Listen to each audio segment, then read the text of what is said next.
अलका देवी है। मैं उत्तर प्रदेश के डिस्ट्रिक्ट बाराबंकी ज़िले से हूँ। मैं 5 सिस्टर हूँ, एक भाई है। पापा खेती करते थे, पापा खेत जाते थे तो साथ में हम उनको सपोर्ट करने जाते थे। भाई तो छोटा है तो करना तो हम ही है। फिर बहनों का सिलेक्शन हुआ जवाहर नवोदय विद्यालय, तो वो लोग उधर चले गए, बट मैं रह गई बड़ी घर पे। तो घर के काम करके और सारे फिर जाना स्कूल। तब मेरा 12th चल रहा था।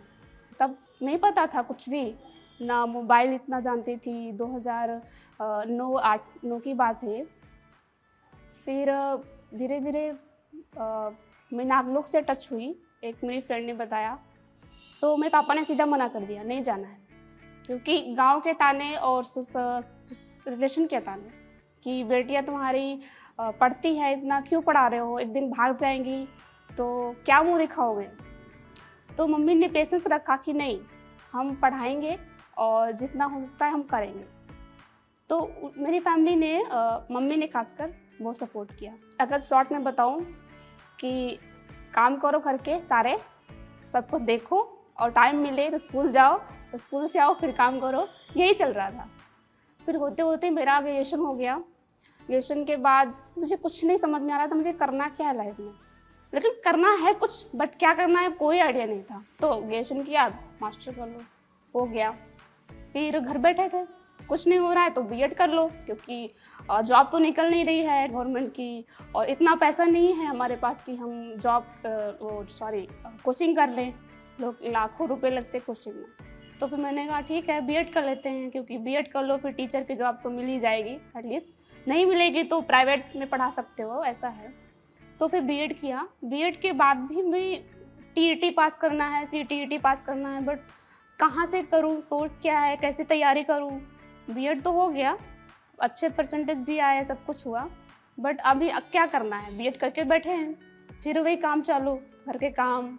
फिर मुझे पता चला नालंदा के बारे में कि अनूप सर को जानती थी, ऐसे ही ऑनलाइन सुना था। तब तक कि शायद डिजिटल नालंदा स्टार्ट हो गया था, तो फ़ोन था घर पे, तो उससे वीडियो ऑन करती थी और सुनती रहती थी और काम करती रहती। भले ही अलग से टाइम नहीं है, बट वो चलता रहता था। तो ऐसे करते करते मैंने क्लासेस ज्वाइन किया ऑनलाइन। एक आया था मुझे ऑफ़र फॉरेन जाने के लिए, क्योंकि मेरा मास्टर हो चुका था, वो नागलोक से था। तो उसके लिए था कि IELTS निकालना ज़रूरी है। तो मुझे ABCD भी नहीं पता थी, IELTS का फुल फॉर्म भी नहीं पता था क्या होता है। मैं सीधा सर को फ़ोन किया, सर ऐसी ऐसी बात है, तो सर क्या मैं आ सकती हूँ क्या। तो बोले ठीक है आप आ सकते हो।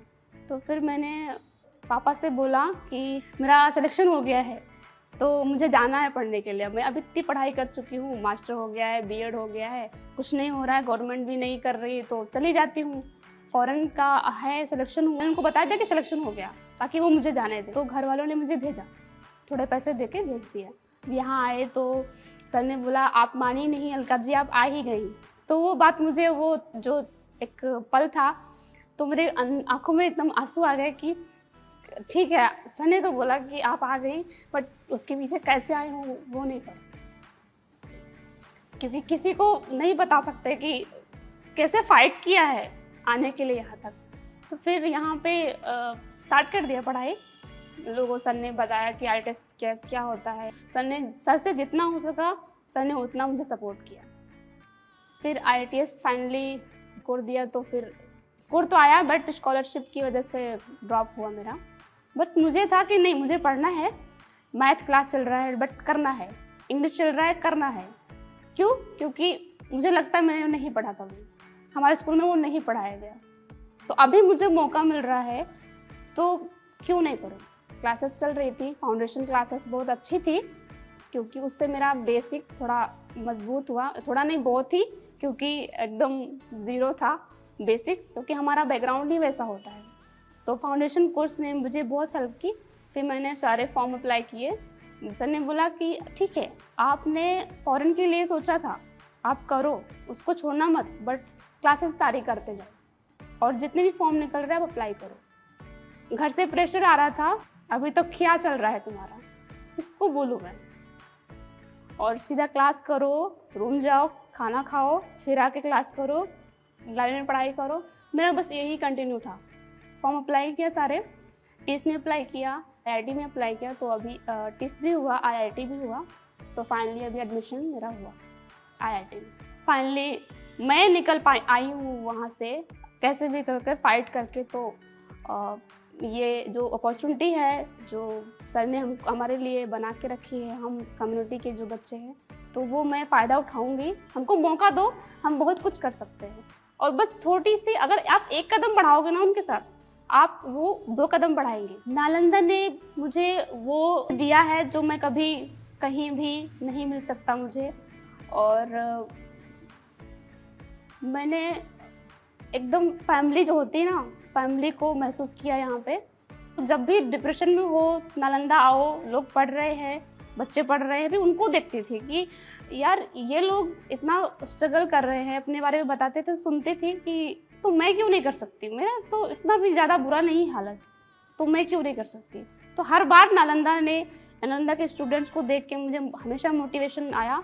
और खासकर यहाँ पे जब एंट्री करती थी तो पीछे आप देख सकते हैं हमारे जो महापुरुष हैं, तो उनको ऐसा क्लास में बैठना, क्योंकि मैंने इसको ऑनलाइन देखा था, तो अभी आके ऑफलाइन में क्लास में बैठ के पढ़ना तो बहुत ही मोटिवेट मिलता था अंदर से। मैं चाहती हूँ कि मैं अपने गांव में एटलीस्ट अपने जो कम्युनिटी है उसके लिए मैं एक लाइब्रेरी ओपन करूँ, ताकि उन बच्चों को, स्पेशली गर्ल्स को वो अपॉर्चुनिटी मिले कि जो मुझे फाइट करनी पड़ी वो उनको ना करनी पड़े। तो मैं चाहती हूँ लाइब्रेरी ओपन करूँ और धीरे धीरे उनके जो पेरेंट्स थे उनसे कम्युनिकेट करूँ कि आपकी जो बेटियां हैं सिर्फ खेत में काम करने के लिए ही नहीं है, और भी कुछ कर सकती हैं, उनको कुछ मौका तो दो।